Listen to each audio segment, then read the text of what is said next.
Short squeeze एक ऐसा trading term जो शायद किसी भी स्टॉक एक्सचेंज के लिए इतना कॉमन नहीं है, लेकिन जिसका जिक्र पिछले कुछ महीनों में गेम स्टॉप कंपनी की वजह से बार बार हुआ है। हो सकता है बहुत से लोग जो शेयर मार्केट को फॉलो करते हैं उन्होंने इसे समझने की भी कोशिश की हो। अगर आप इस कॉन्सेप्ट को इंटरनेट पे सर्च करोगे तो आपको इससे रिलेटेड बहुत सी इंटरेस्टिंग स्टोरीज भी मिल जाएंगी। GameStop company, Reddit forum और wall street bets US stock market के कुछ ऐसे ट्रेंडिंग वर्ड हैं जो रिसेंट टाइम में सोशल मीडिया और न्यूज़ हेडलाइन के एक हॉट डिस्कशन टॉपिक बनी हुई है। तो आज की इस वीडियो में हम शॉर्ट स्क्वीज और गेम स्टॉप कंपनी की ही बात करेंगे।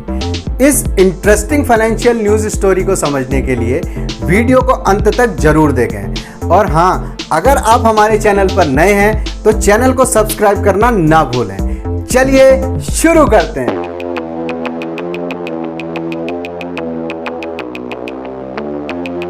गेम स्टॉप अमेरिका की एक वीडियो गेम रिटेल कंपनी, जिसके एक शेयर की कीमत 30 दिसंबर 2020 को $19 थी और जनवरी 2021 के सेकेंड वीक में जिसकी कीमत अचानक से बढ़ने लगी।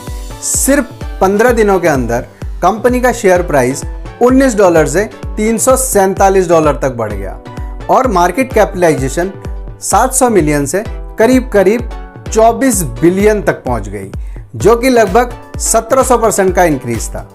दोस्तों, वैसे तो किसी कंपनी के शेयर प्राइस बढ़ने के कई कारण हो सकते हैं, लेकिन गेम स्टॉप कंपनी के साथ ऐसा क्या हुआ जो उसके शेयर प्राइस ड्रामेटिकली बढ़ने लगे, जिसे जानने के लिए हमें सबसे पहले शॉर्ट सेलिंग को समझना होगा। शॉर्ट सेलिंग या शॉर्टिंग, यह कॉन्सेप्ट थोड़ा सा कंफ्यूजिंग जरूर है, जिस पर हम आगे एक डिटेल्ड वीडियो भी बनाएंगे।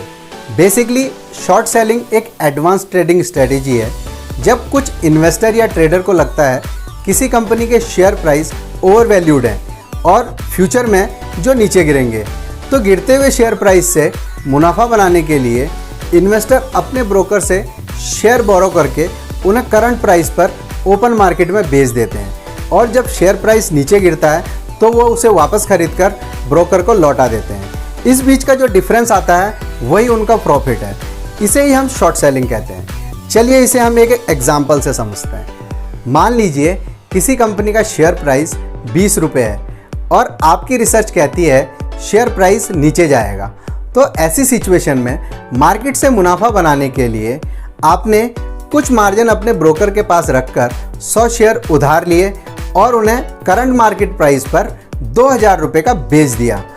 यहाँ पर दोस्तों ध्यान दीजिएगा, आपने वो शेयर बेच दिए हैं जिसके आप मालिक नहीं हैं। कुछ समय बाद शेयर प्राइस 20 रुपये से घट के 10 रुपये हो गया, तो अब वही 100 शेयर आपने 1000 रुपये में खरीदकर अपने ब्रोकर को लौटा दिए और जो 1000 रुपये का डिफरेंस आया वही आपका मुनाफा है।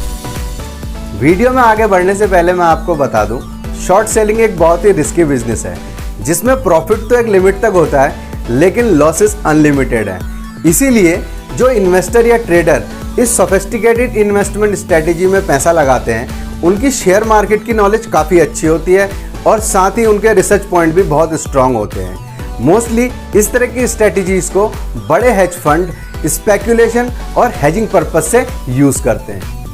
तो अब हम शॉर्ट सेलिंग के बेसिक को समझ चुके हैं और हमने ये भी जान लिया है कि लोग शॉर्ट सेलिंग से पैसा कैसे बनाते हैं, लेकिन ज़रूरी नहीं हर बार शेयर प्राइस नीचे जाए।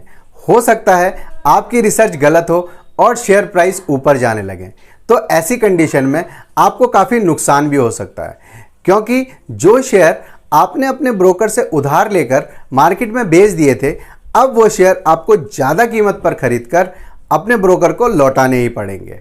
दोस्तों, मैंने कहा था ना आपको कि आपने वो शेयर मार्केट में बेच दिए हैं जिनके आप मालिक नहीं हैं। शेयर प्राइस के ऊपर जाने से ही कहानी शुरू होती है शॉर्ट स्क्वीज की भी। शॉर्ट स्क्वीज तब शुरू होता है जब किसी पर्टिकुलर स्टॉक पर बहुत सारे शॉर्ट सेलर होते हैं और किसी भी कारण से उस स्टॉक के प्राइस बढ़ने लगते हैं। तो ऐसी सिचुएशन में सारे शॉर्ट सेलर अपनी पोजीशन क्लोज करने और लॉसेस को कम करने के लिए बाइंग शुरू कर देते हैं, जिसकी वजह से डिमांड बढ़ जाती है और स्टॉक के प्राइस और ऊपर जाने लगते हैं, जिसे हम शॉर्ट स्क्वीज कहते हैं। वैसे तो शॉर्ट स्क्वीज के बहुत सारे रियल लाइफ एग्जाम्पल हैं, जिसमें से मोस्ट रिसेंट है गेम स्टॉप, एक ऐसी कंपनी जिसके बारे में शायद ही कभी इतना डिस्कशन हुआ हो। कई सालों से कंपनी की फाइनेंशियल हेल्थ कुछ ठीक नहीं थी और पिछले 6 सालों से जिसके शेयर प्राइस लगातार ही गिरते जा रहे थे।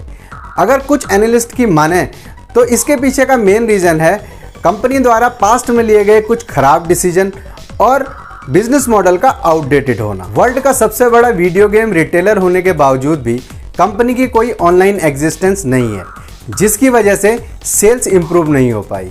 और जब कोविड-19 पेंडेमिक के कारण पूरे वर्ल्ड में कई महीनों तक का लॉकडाउन लगा तो ऐसे ही बिजनेस थे जो सबसे ज़्यादा प्रभावित हुए।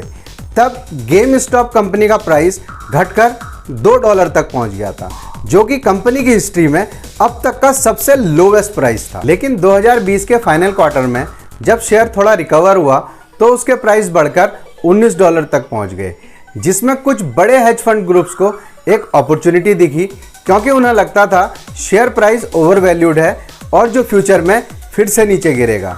तो उन्होंने गेम स्टॉप के millions of shares short cell कर दिए। जब शॉर्ट सेलिंग का पता वॉल स्ट्रीट बेट्स के कुछ प्रोफेशनल और नॉन प्रोफेशनल इन्वेस्टर्स को चला तो उन्होंने प्लानिंग करके गेम स्टॉप कंपनी के शेयर बाय करके होल्ड करने शुरू कर दिए, जिसकी वजह से शेयर प्राइस बढ़ने लगे। दोस्तों, वॉल स्ट्रीट बेट्स यूएस के एक सोशल मीडिया प्लेटफॉर्म रेडिट के एक सब ग्रुप का नाम है, जिसके 9 मिलियन यूजर रेडिट फोरम पर स्टॉक और ऑप्शन से रिलेटेड डिस्कशन करते हैं। शेयर प्राइस बढ़ने के कारण हेज फंड्स को काफ़ी नुकसान हुआ और वो अपनी पोजीशन क्लोज करने के लिए मजबूर हो गए, जिसकी वजह से शेयर प्राइस और बढ़ने लगे और आखिर में $19 का स्टॉक $347 तक पहुंच गया।